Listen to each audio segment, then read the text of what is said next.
O melhor mix do Brasil. No ar, 18 horas. Notícias de Manaus, Amazonas, Brasil e do mundo. Agora na Mix.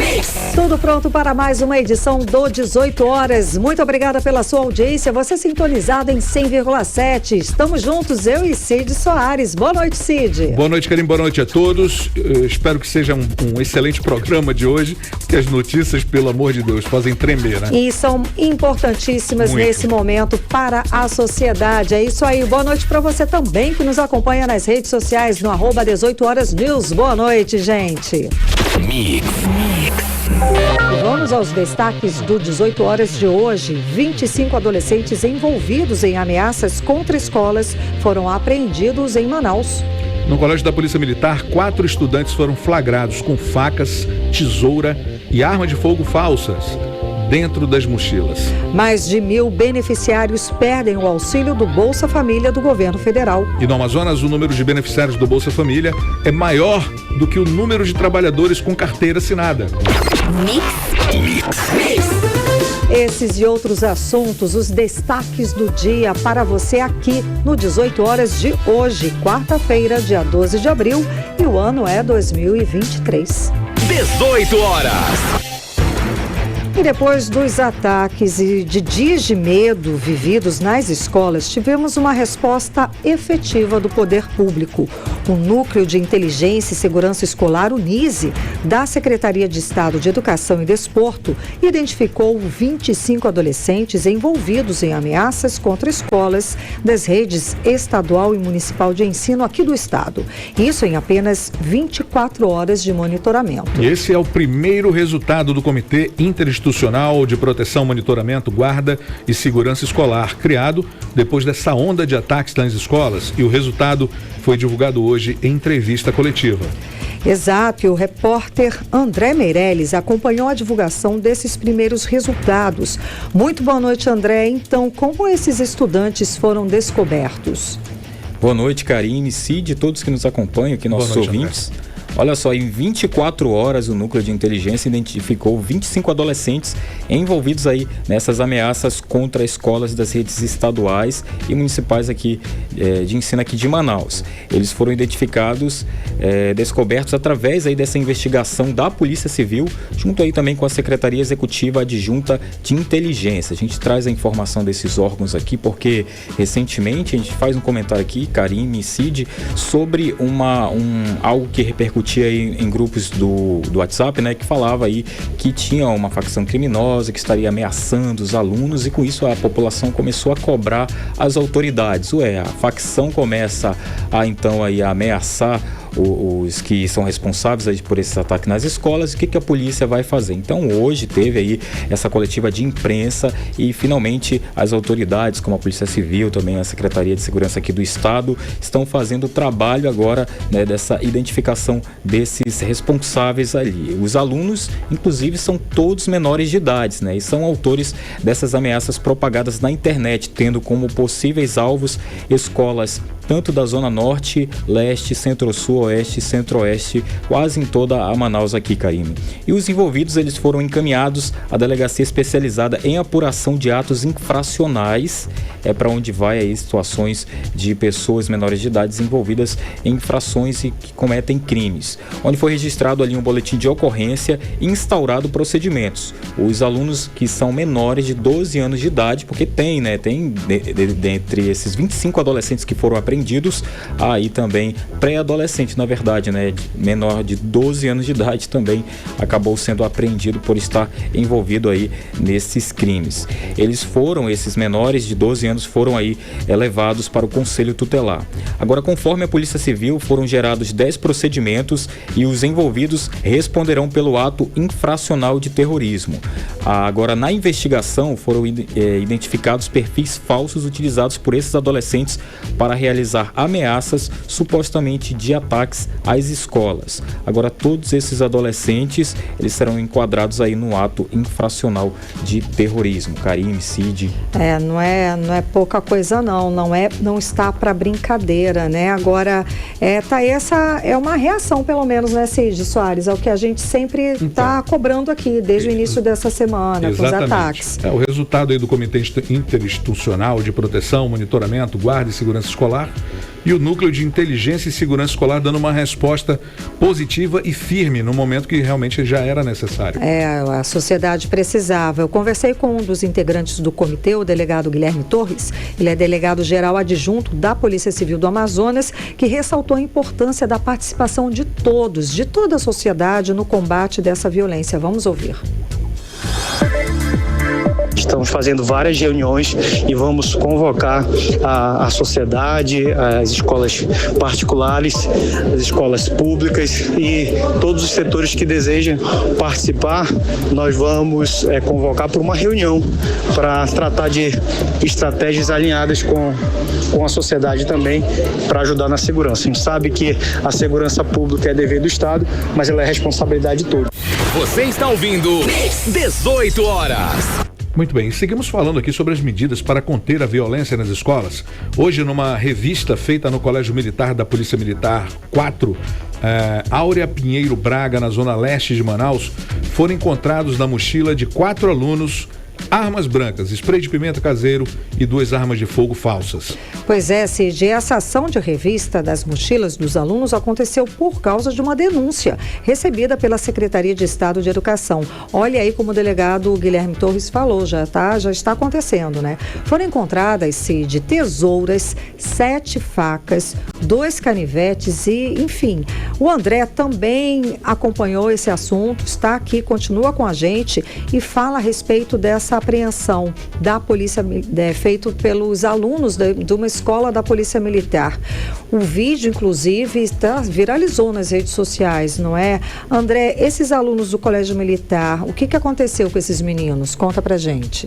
Olha só, conforme a Polícia Civil, as investigações iniciaram com o objetivo de identificar aí os responsáveis pelos perfis que estavam publicando ameaças a instituições de ensino da capital amazonense. Através disso, ao término dos trabalhos de investigação, foram constatados como sendo de 3 adolescentes entre 13 e 14 anos de idade, né? Eles acabaram também sendo conduzidos ali à delegacia especializada em atos infracionais, onde foram inclusive eles podem ser internados compulsoriamente a depender da conclusão do procedimento, né? A polícia ainda afirma que os adolescentes responderão por criação das páginas com dados falsos, pelas ameaças proferidas e por atos também de terrorismo. Eles também estão enquadrados aí nesse crime.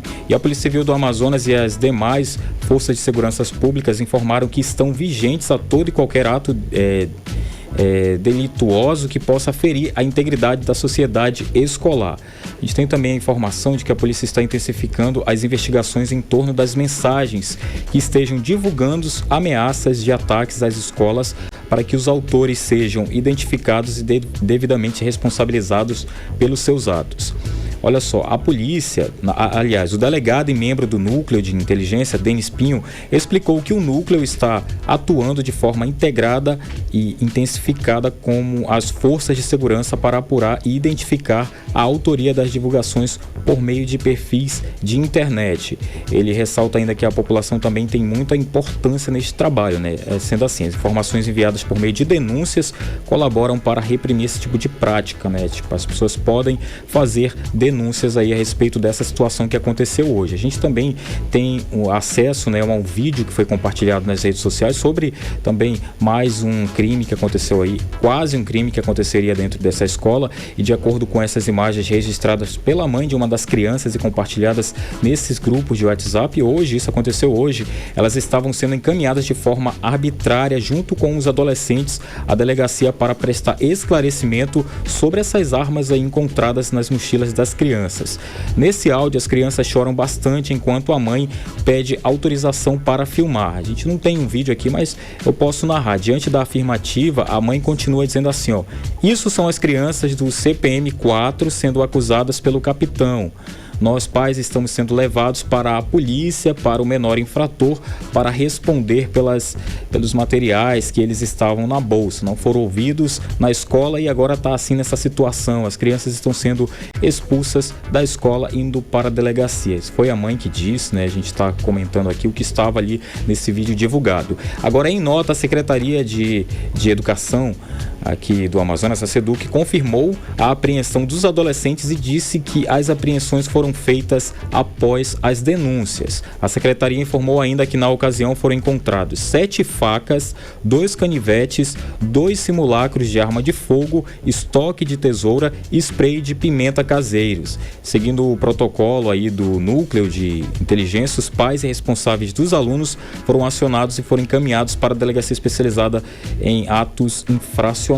Agora a gente tem aqui também um número, antes de encerrar, Karine, Cid, que as pessoas podem aí denunciar qualquer tipo de situação, né? As denúncias podem ser feitas pelo número 994140480, né? Lembrando aí, 994140480. Esse é um número da SEDUC, né? Responsável aqui pelas escolas, tanto de Manaus quanto todo o estado do Amazonas. E aí, denunciada a SEDUC toma aí a atitude de, né, encaminhar a situação aí para a Polícia Civil aqui do Amazonas. Exatamente, André. Inclusive, esse número é o WhatsApp, fica mais fácil ainda. Então, é claro, para você colocar na sua agenda, tem o 92 na frente, que é o DDD 994140480, como falou o André. As denúncias também, segundo o delegado Denis Pinho, podem ser feitas também pelo 190 e o 181 da polícia. Você também pode fazer as denúncias por todos esses números. Muito obrigado, André Meirelles, pelas informações. 18 horas. E o Ministério Público do Amazonas discutiu hoje ações de combate à violência nas escolas com a Secretaria de Segurança Pública do Estado. E a repórter Nathalie Moraes conversou com a promotora de Justiça e coordenadora do Centro Operacional da Infância e Juventude, Romina Carvalho, e traz detalhes dessa reunião e estratégias para conter essa série de ataques dentro do ambiente escolar. Confira.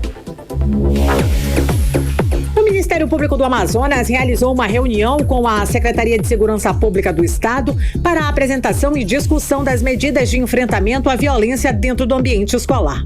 Uma das medidas apresentadas foi o fortalecimento dos canais de denúncias para que os pais responsáveis e toda a comunidade escolar se relacionem diretamente com o poder público, possibilitando também a realização de ações preventivas a outros crimes contra a infância e a juventude. Segundo a promotora, coordenadora do Centro Operacional da Infância, Romina Carvalho, o Ministério Público do Amazonas vem buscando proteger as crianças e adolescentes dentro e fora do ambiente escolar, fazendo com que as vítimas e também com quem comete atos infracionais contra os menores possam ser amparados por profissionais capacitados. O Ministério Público entende que o ambiente escolar é um local de construção e formação e que, portanto, toda a segurança deve ser externa à escola, né? Cada ator na nossa sociedade tem o seu papel. O papel da escola é um papel de formação. O ambiente escolar é um ambiente onde deve ser trabalhado a formação da criança, uma formação acolhedora, uma formação de debates críticos. O que é que deve ser feito em relação à segurança? Para a presidente do Sindicato das Escolas Particulares do Amazonas, Laura Cristina, o acompanhamento escolar precisa ir além da sala de aula e precisa de um monitoramento de todo o corpo docente para evitar que novas situações aconteçam. O bullying, ele é muito traiçoeiro. Eu sempre coloco isso nas minhas entrevistas. Às vezes ele acontece na sua frente e você não enxerga, porque ele é velado. Então a gente realmente precisa, nós enquanto gestores, coordenadores e todas as escolas, a gente precisa fazer um acompanhamento, né, de perto desses alunos, do desenvolvimento a qualquer sinal, qualquer mudança de comportamento, a qualquer fala, ter uma escuta atenta de corredores, de sala, orientar os profissionais que estão dentro das escolas para que eles também se posicionem dessa forma, para que a gente tome as providências. O que não pode acontecer é aquele aluno dar sinais, demonstrar comportamentos suspeitos e a escola não tomar nenhuma providência. Durante a reunião, reunião foi destacada a criação do Comitê Interinstitucional de Proteção, Monitoramento, Guarda e Segurança Escolar e o Núcleo de Inteligência e Segurança Escolar, além do Núcleo de Segurança montado para monitoramento das unidades de ensino, que vai contar com o trabalho de inteligência das polícias civil e militar, a Secretaria de Segurança Pública, a Secretaria de Educação do Estado, a Polícia Militar também vai reforçar o trabalho educativo e preventivo que já vem sendo realizado com as unidades de ensino aqui no estado. Nathalie Moraes para o 18 horas. Você está ouvindo 18 horas. E o Amazonas é um dos 13 estados do país onde o número de beneficiários do Bolsa Família supera o número de empregados com carteira assinada. Cid, que situação, hein? Não dá nem para acreditar, mas é a realidade, né? Aqui no estado são 638 mil beneficiários do Bolsa Família, enquanto o número de trabalhadores empregados com carteira assinada é de apenas 476 mil. O repórter André Meirelles tem mais informações. André. O Amazonas é um dos 13 estados onde o número de beneficiários do Bolsa Família supera o número de empregados com carteira assinada. De acordo com dados do Cadastro Geral de Empregados e Desempregados e do Ministério de Desenvolvimento Social, no estado são 638 mil beneficiários do Bolsa Família, enquanto o número de trabalhadores empregados com carteira assinada é de apenas 476 mil. Em novembro de 2022, a proporção de beneficiários por trabalhador com carteira atingiu pela primeira vez 50%. Isso significa que, para cada 2 trabalhadores com carteira assinada, há uma família recebendo o auxílio do governo. A taxa chegou ao recorde histórico em janeiro, sendo 51,5% de beneficiários em relação aos empregados. Em fevereiro de 2023, o último dado disponível ficou em 51,1%. Uma parte do aumento de beneficiários do Bolsa Família deve ser revertido com a revisão pelo governo dos cadastros do programa social que considera irregularidades. Para a economista Denise Cassama, mesmo o número de beneficiários de programas sociais como o Bolsa Família superar o de trabalhadores formais, os benefícios contribuem para a economia do Estado. Programas de renda são impulsionadores da economia, né? Porque a pessoa o usuário do Bolsa Família, ele consome o recurso localmente, então ele impulsiona comércio e atividade econômica da região, também gerando um efeito multiplicador, né? Então, alguns estudos do antigo Bolsa Família, que R$1 do Bolsa Família se multiplica em 4 na economia, né? Ou seja, eu vou consumir, vou ativar a cadeia do comércio, vou ativar o comércio, por sua vez, vai ativar a cadeia dos fornecedores e por aí vai. Então, por isso que são tão importantes esses programas de ampliação de renda, né? De geração de renda. A Secretaria Municipal de Saúde informou recentemente que cerca de 73% dos beneficiários do Bolsa Família em Manaus estão com pendência no acompanhamento em saúde exigido pelo programa. Para a economista, a atualização de cadastro é importante para manter o Bolsa Família voltado para o público que necessita do benefício e excluir beneficiários que não necessitam da ajuda governamental. É preciso que haja um poder fiscalizatório mais intenso para evitar algumas dicotomias de pessoas que não necessitam desse recurso e acabam conseguindo se inscrever nesses programas, tá? Então a gente tem que avaliar pela finalidade e não pelo desvio, mas eles são muito importantes para a economia, lembrando realmente que a Amazonas tem uma taxa muito grande de informalidade, a gente tem sérios problemas de renda, principalmente nos municípios do interior, aqueles que são mais isolados. Então eu diria que o Bolsa Família ele é fundamental para essas famílias. Até a última sexta-feira, das 337.513 pessoas esperadas na primeira vigência de 2023, entre janeiro e junho, apenas 88.168 atualizaram os dados nas unidades básicas de saúde. André Meirelles para o 18 horas. Você está ouvindo 18 horas. O governo federal bloqueou o Bolsa Família de mais de 1 milhão de pessoas. ou de famílias, né, de uma pessoa só. É o grupo de quem passou a receber o benefício durante o período eleitoral do segundo semestre de 2022, dizendo morar sozinho. Isso porque o Auxílio Brasil pagava o mesmo valor para famílias de qualquer tamanho. Pois é, Cid, segundo o Ministério do Desenvolvimento Social, esse grupo vai ter 60 dias para recadastrar as informações e demonstrar que, de fato, preenche aí os requisitos para receber o benefício. Vamos saber mais detalhes a respeito desse assunto agora com o nosso correspondente em Brasília, jornalista Carlos Eduardo Matos. Cadu, seja bem-vindo, Cadu. Boa noite. Então, Cadu, esse prazo para a pessoa provar que tem os requisitos necessários para receber o Bolsa Família começa quando? São 60 dias a valer de quando? A partir de quando? Boa noite, Cadu. Valendo a partir de ontem, Karen. Já tem que correr lá. Não perde mesmo. Abriram a porta. Boa noite, Karine.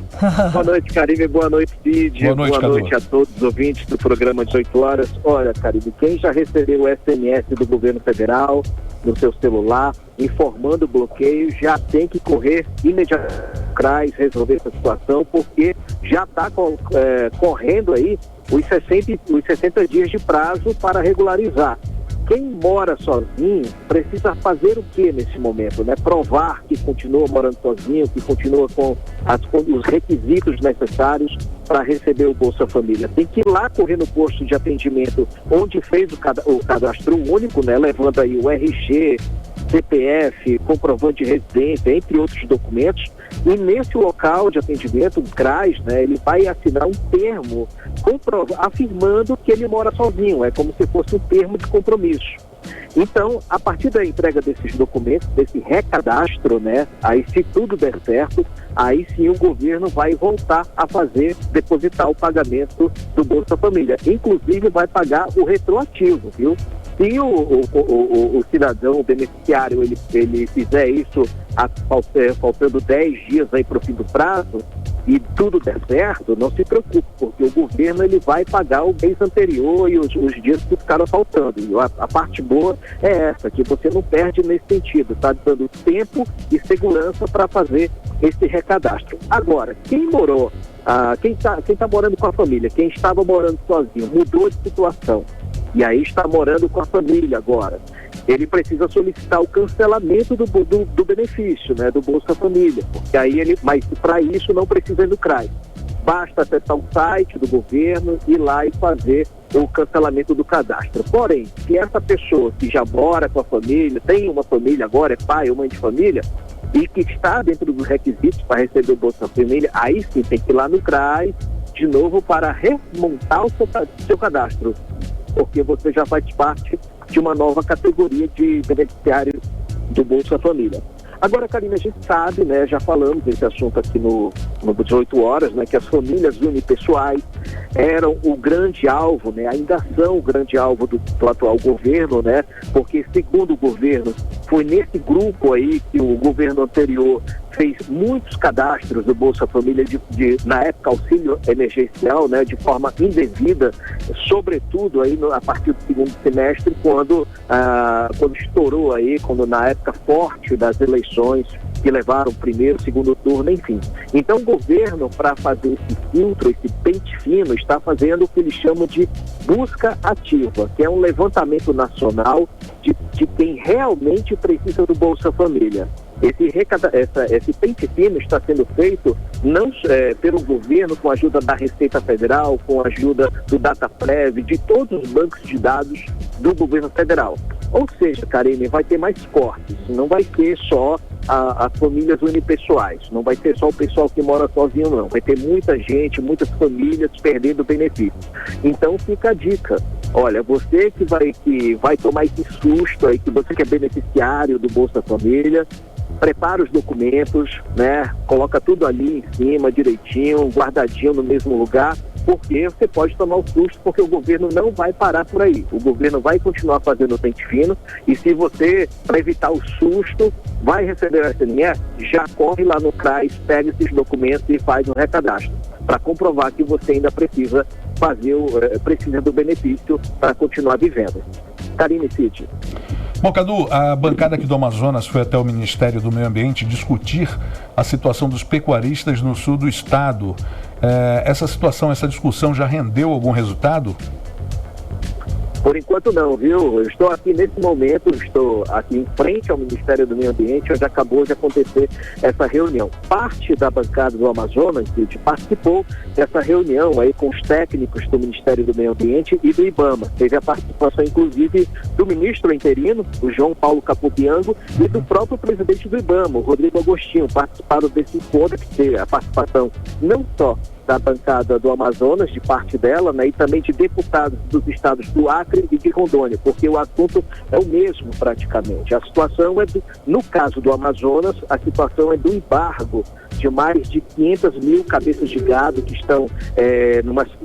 que foram apreendidos aí, digamos assim, lá no sul do Amazonas, nos municípios de Lábrea, né, na calha do Purus. Agora,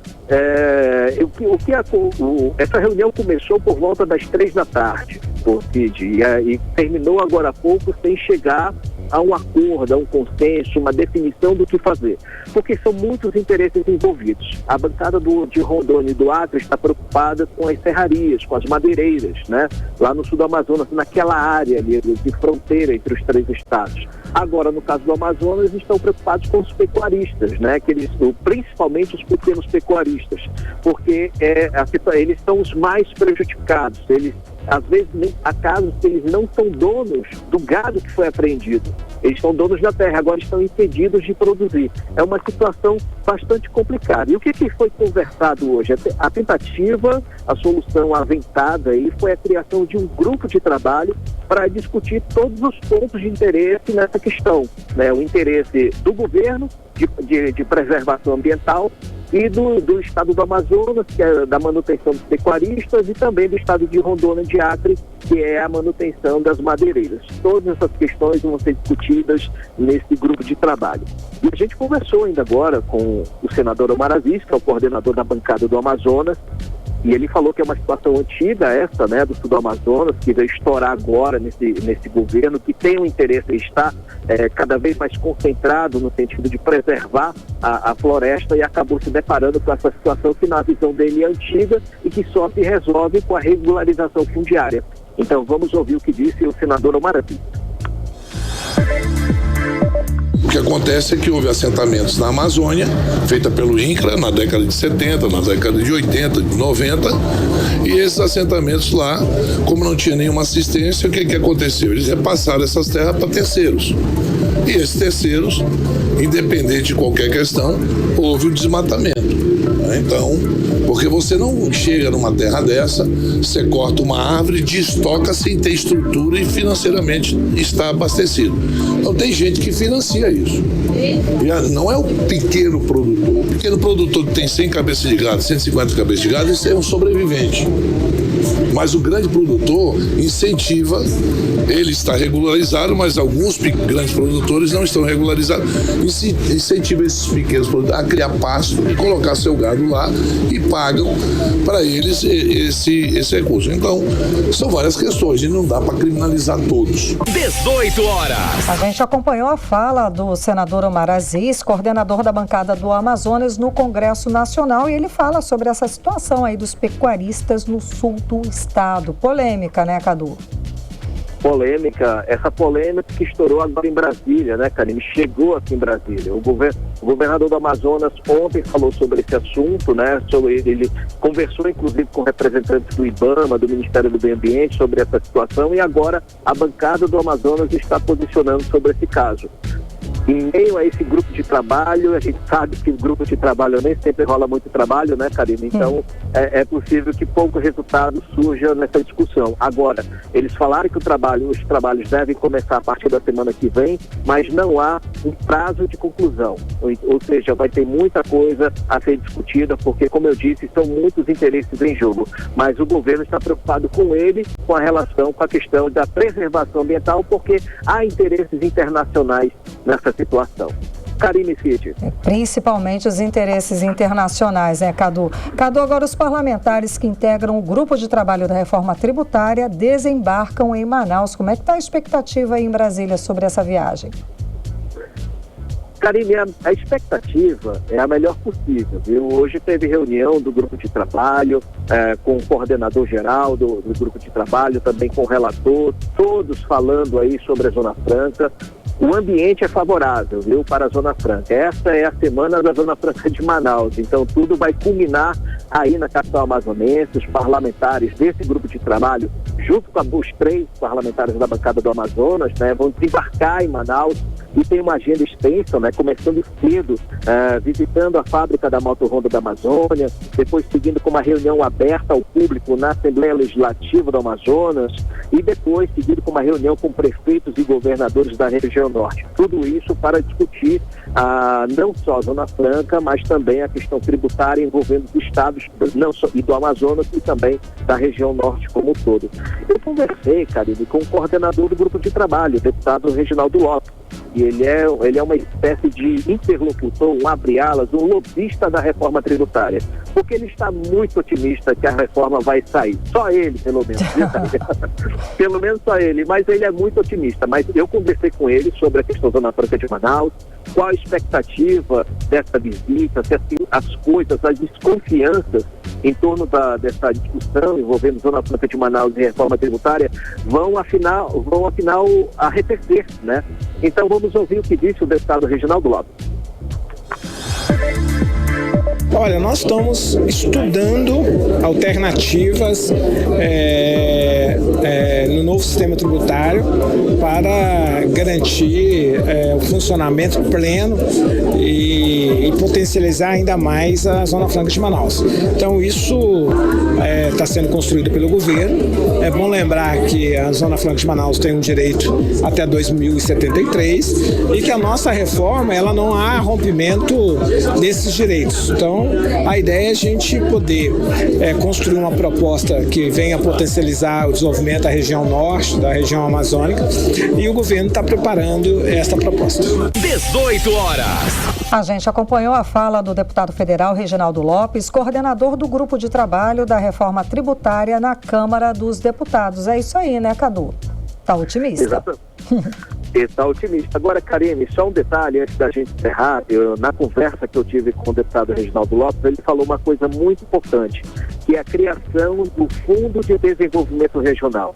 Esse fundo, ele cobriria, segundo ele, as possíveis perdas na Zona Franca com a reforma tributária.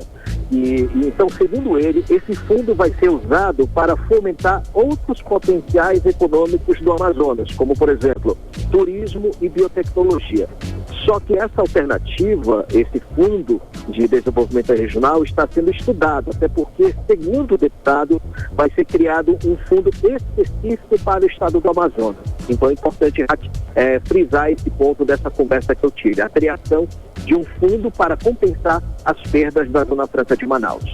Volto com você. Ou seja, né, Cadu, para compensar as perdas, ou seja, vai ter perda e a Zona Franca de Manaus vai sim sofrer algum tipo de perda com essa reforma. Exatamente. Se já estão fazendo, já estão apontando para alternativas para compensar as perdas, é porque, apesar do discurso bonito do governo federal, vão ter perdas sim. O discurso de marketing é o seguinte: a Zona Franca vai ser fortalecida na reforma tributária, assim como outras potencialidades via Fundo de Desenvolvimento Regional.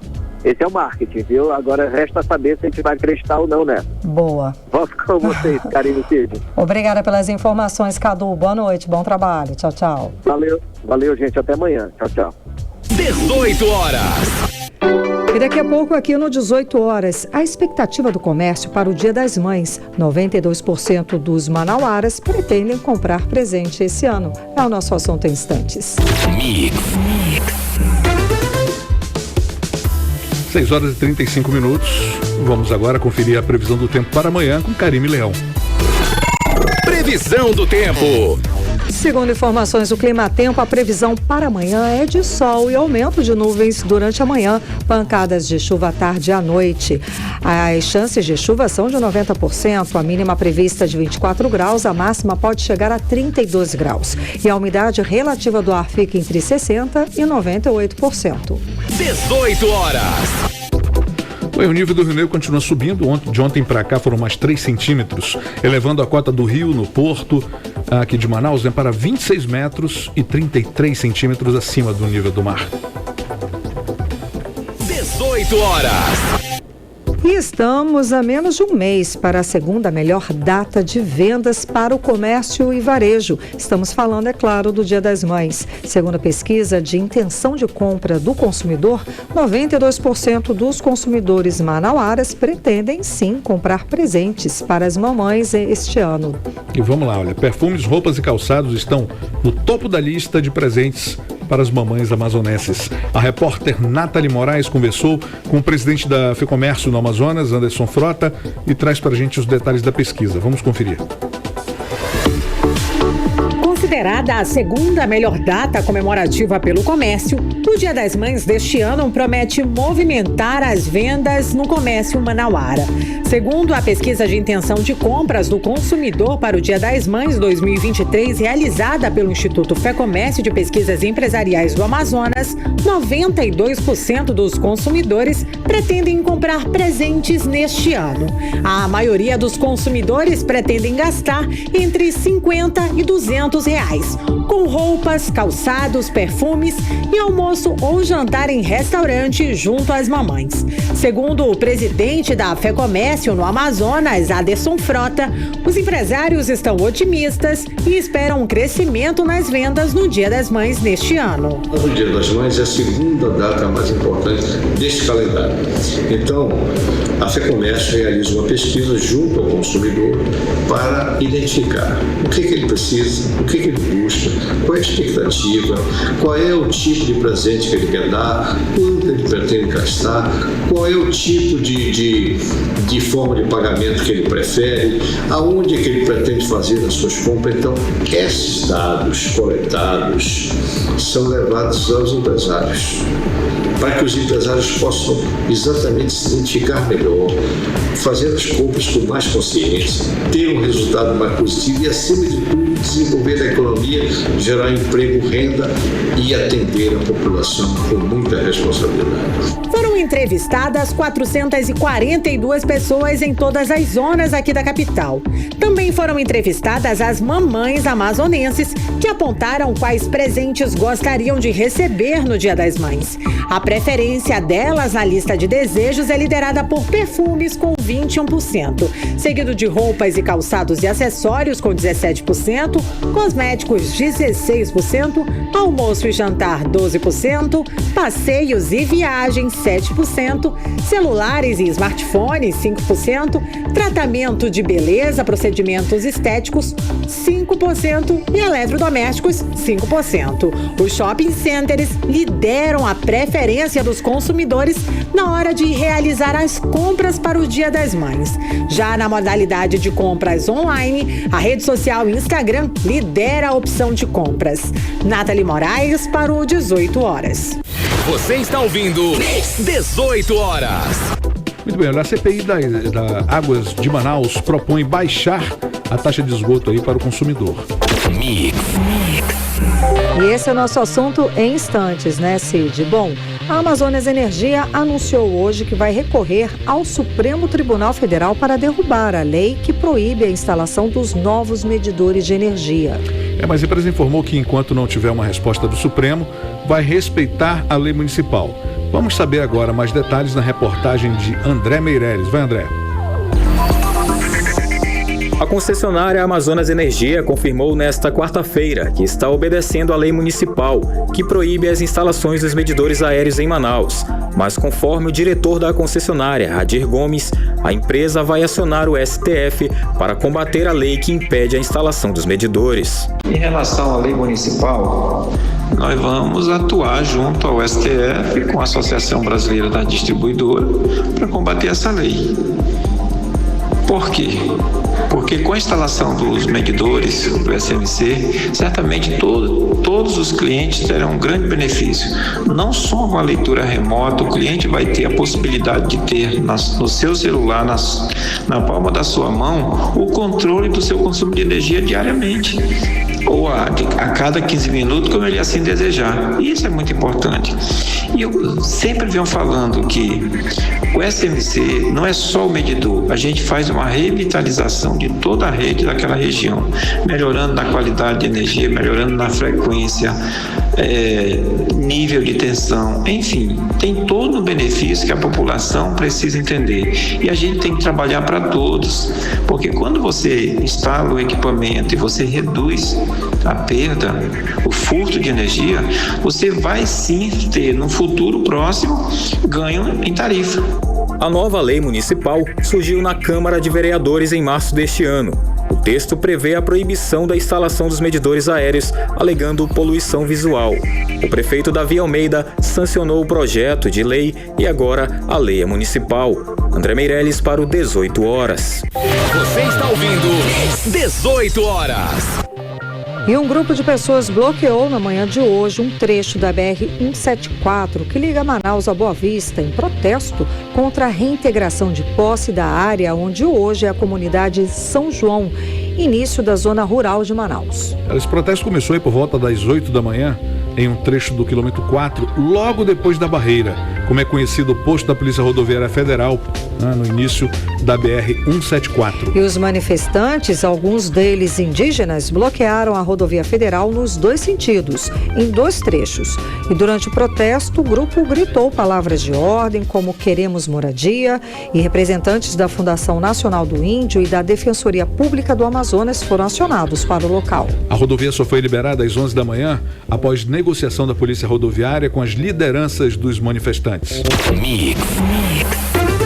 E os fãs de rock estão contando os minutos para o show de hoje à noite na Arena da Amazônia, o Monster Tours Manaus, não é, Cid? Esse festival de rock começa daqui a pouco, às 8 da noite, vai contar com a apresentação de Sepultura, Scorpions e Kiss. Pois é, a abertura dos portões rolou às 4 da tarde, a banda Sepultura abre os shows, às 8 da noite, em seguida o Scorpions no super palco montado na Arena da Amazônia. A banda Kiss vai encerrar as apresentações. 18 horas. Bom, agora nós vamos conferir tempo e temperatura para esta noite com Karime Leão. Vai, Karime. Previsão do tempo.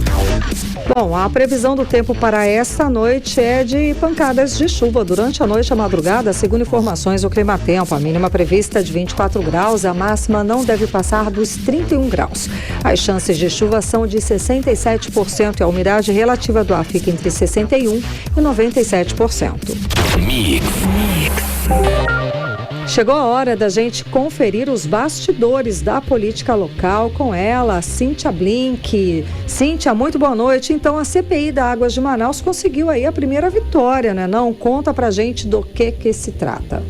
Oi, Karime, Cid, todo mundo que está com a gente aqui na 100.7. Pois é, hoje de manhã teve uma coletiva de imprensa para falar sobre uma proposta de redução na tarifa de esgoto, que foi feita pela concessionária Águas de Manaus aos vereadores que estão fazendo aí a CPI, né, a Comissão Parlamentar de Inquérito.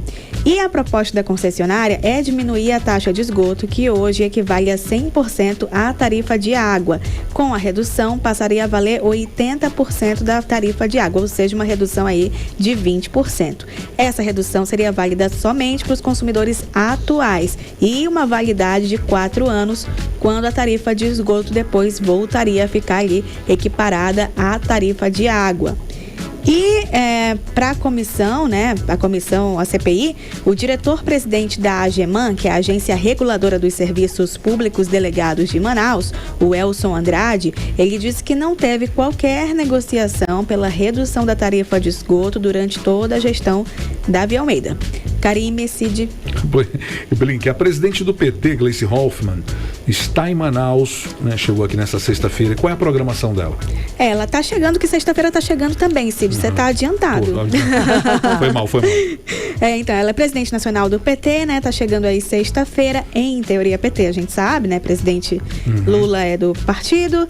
Em teoria, ela vem para falar sobre a participação das mulheres na política, vem para o lançamento do Elas por Elas 2024, que vai acontecer no Encontro Nacional de Mulheres do PT, que dura aí de sexta-feira até o dia 16, enfim, um fim de semana inteiro. Só que essa é a razão oficial. Nós temos aí os bastidores, que se fala que a vinda da Gleice tem um outro pano de fundo. A gente está falando dos cargos federais ainda vagos. São 23 cargos do governo federal que ainda estão sem titular. E aí a gente lembra que tem nomes como Zé Ricardo, Valdemir Santana, nomes da esquerda que ficaram fora do parlamento na última eleição. Então, esse sim seria o assunto, deve ser o assunto a ser tratado com a presidente do PT. Karime, Cid. Blink, conta pra gente o seguinte, saiu uma nova pesquisa hoje. Quem são os favoritos para a Prefeitura de Manaus em 2024? É verdade, estão saindo pesquisas agora direto. Como eu falei pra você há muito tempo, né, aqui, aliás, a eleição... A campanha eleitoral já está super mais do que adiantada. Vamos lembrar que é 2024 que começa, porque parece que é esse ano. E as pesquisas estão vindo junto com isso, né? A gente está vendo aí pesquisa de toda forma acontecer. E agora temos mais uma. Essa é da Projeta, que traz aí a intenção de votos e aponta um favoritismo para o prefeito atual, que é Davi Almeida, nessa corrida aí pela reeleição. Outro nome que aparece com uma grande vantagem é Amon Mandel. Mas nessa pesquisa, essa vantagem ela é um pouco pequena, porque enquanto Davi Almeida fica ali com seus 30% de intenção de voto, Amon Mandel chega a 24%. Como está muito longe, é complicado falar sobre isso, mas há uma liderança de Davi Almeida e também aquela questão sobre a aprovação, também bateu 70% de aprovação, de aceitação, né? Mais de 70% na gestão Davi Almeida. E para finalizar, eu preciso falar sobre uma coisa que eu estava apurando até agora há pouquíssimo. À vontade. E eu pude ter a notícia correta. É o seguinte, agora nesse último momento da tarde, nós tivemos uma reunião entre os deputados. O presidente da Assembleia Legislativa, deputado Roberto Cidade, foi reeleito como presidente da Assembleia Legislativa hoje. Não é outra coisa, é isso que você ouviu. O que acontece? Ele tem 2 anos como presidente, ele foi eleito esse ano, lá em fevereiro, né? E então, hoje, dia 12 de abril, ele é reeleito para 2025, 2027, ou seja, o mandato inteiro como presidente. Isso é permitido por lei? Não, não é, mas passou a ser por causa da reunião que aconteceu há pouquinho tempo. Acabou de acabar e por isso eu consegui chegar aqui e trazer para você. Sim, é isso que eu ia falar. Nossa, isso é inédito, né? Inédito, totalmente. Ele realizou... É uma antecipação muito antecipada. Tá todo mundo antecipadíssimo, né?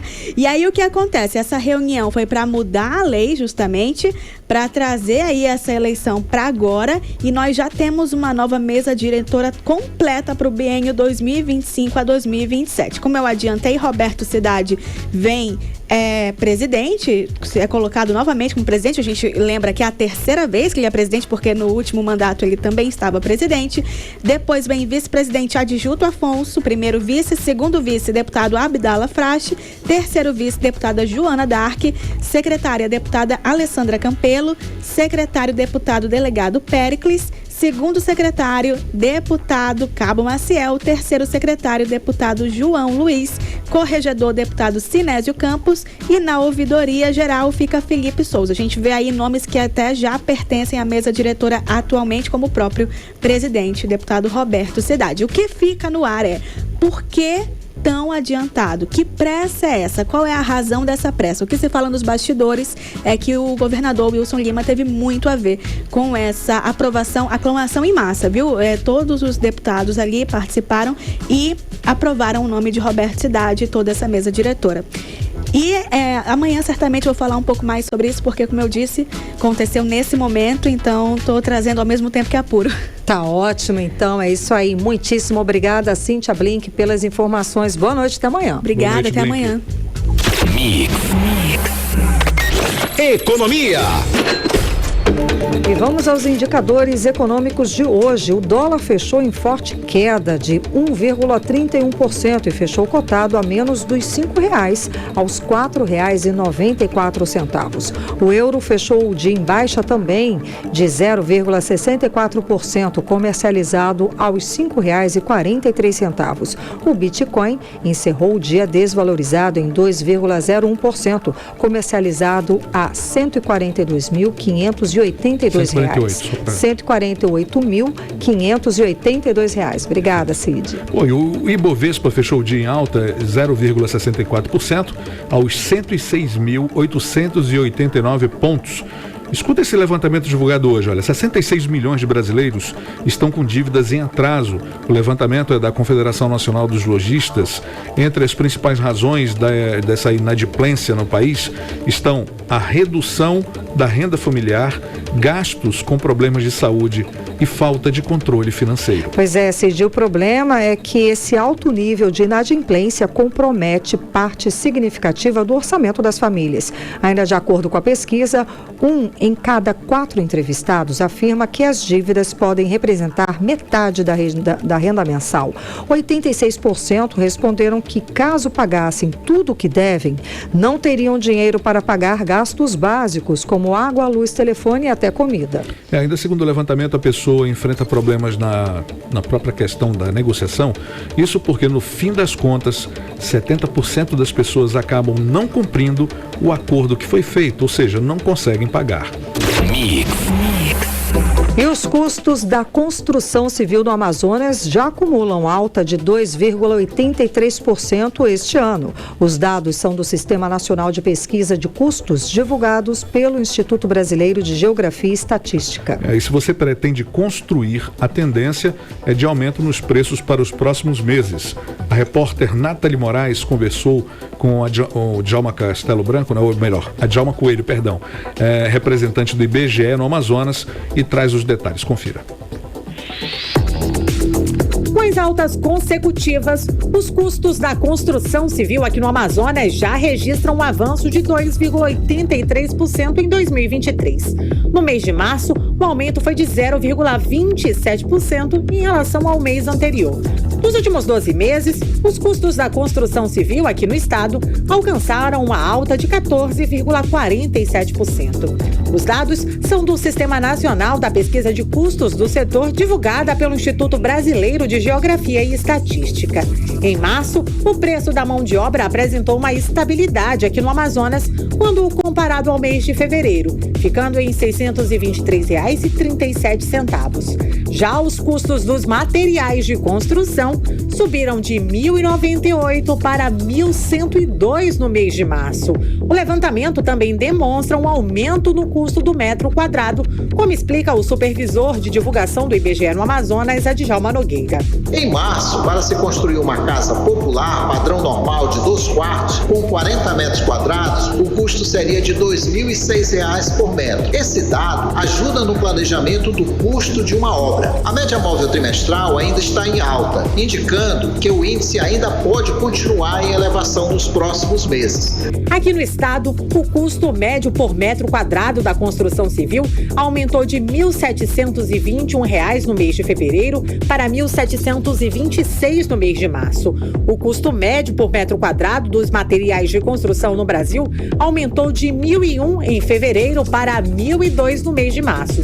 Já o custo médio por metro quadrado de mão de obra saiu de R$ 683 para R$ 686 no mês de março. Já no âmbito estadual, os índices registraram um aumento expressivo, como explica o especialista do IBGE. Mesmo com a pequena variação, o estado teve a 8ª maior alta do país no mês de março, indicando que o reajuste, embora pequeno, foi significativo. Até março, o índice já acumula quase 3% de aumento, o que representa quase 1% de reajuste médio a cada mês. Nathalie Moraes para o 18 horas. Você está ouvindo 18 horas. Muito bem, agora faltando 5 para as 7, lembrando que hoje, quarta-feira, atenção cinéfilos, hoje é o dia de ouvir as informações aqui sobre cinema com Caio Pimenta. Olá, eu sou Caio Pimenta, do Cine7. E trago agora as novidades que chegam às telonas de Manaus neste fim de semana. A principal atração é a adaptação para os cinemas do mais clássico dos RPGs. Dungeons & Dragons chega com Hugh Grant, Chris Pine, Michelle Rodrigues e o galã Regé Page no elenco. O filme será focado na vingança de um ex-arpista condenado injustamente à prisão após um golpe de um trapaceiro. Para tanto, ele terá que se juntar ao Mago Vermelho. Quem é fã de anime aqui em Manaus já tem programa garantido para esse fim de semana, com a estreia de Suzumi. Do mesmo criador do elogiado Your Name, a produção acompanha a personagem título, que conhece um garoto viajante que diz estar procurando uma porta especial. Os dois então vão parar em um prédio em ruínas nas montanhas. Lá eles encontram a tal porta e Suzumi se sente atraída por um poder invisível e estende a mão para abri-la. Daí em diante é spoiler, mas já posso adiantar que temos um cenário apocalíptico. Agora chega de portas e vamos falar de uma comédia romântica bem bobinha. Belo Desastre mostra uma garota que chega à universidade fugindo de tretas do passado. O problema é que ela se envolve com um lutador de MMA, metido a pegador. Daí eles fazem uma aposta. Se ele perder a próxima luta, ele fica um mês sem sexo. Agora, em caso de vitória, ela terá que morar com ele por um mês. Bem difícil imaginar qual é o final desse filme, né? Só que não.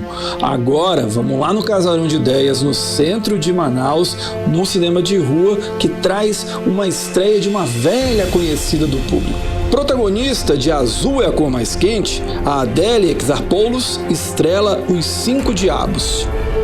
Ela interpreta Vicky, uma mulher com o estranho poder de recriar cheiros. Quando a tia dela retorna subitamente para a cidade onde vive, a jovem retorna ao tempo para descobrir segredos da família. Também no Casarão de Ideias chega O Circo Voltou. O documentário retrata a história de vida da lenda Zé Wilson, a partir do retorno dele à cidade natal, em Alagoas. Por fim, um pequeno merchan. O Cine 7 agora tem duas integrantes que votam no Globo de Ouro, uma das principais premiações de Hollywood.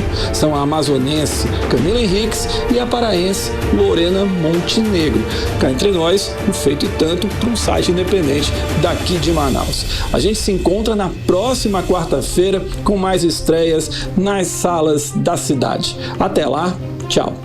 Você está ouvindo 18 horas. Nossos agradecimentos aí ao Caio Pimenta, sempre com boas informações sobre cinema. E agora nós vamos direto ao nosso editorial 18 horas. Editorial 18 horas.